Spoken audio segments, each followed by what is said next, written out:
सिंधुदुर्ग जिल्ह्यातल्या मालवण शहरातील वायरी गर्जे रोड येथे काल शुक्रवारी 19 जानेवारीला आधार कार्ड शिबिर आयोजित करण्यात आले होते।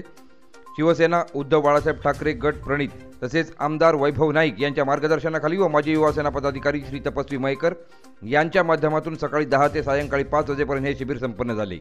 या भागातील सर्व नागरिकांसाठी 18 वर्षांखालील नवीन आधार कार्ड बनवणे, आधार कार्डला मोबाईल लिंक करणे, आधार कार्ड अपडेट करणे, नावात बदल तथा पत्ता बदल करणे यासाठी हे आधार शिबिर आयोजित करण्यात आले होते। शांताराम निवास वायरी गर्जे रोड मालवण येथील या शिबिराचा 50 नागरिकांनी लाभ घेतला। या शिबिरासाठी सहकार्य केलेल्या सर्वांचे आणि तांत्रिक डिजिटल तज्ञ विशाल झुरी व सहकारी यांचे तपस्वी मयेकर यांनी विशेष आभार मानले आहेत।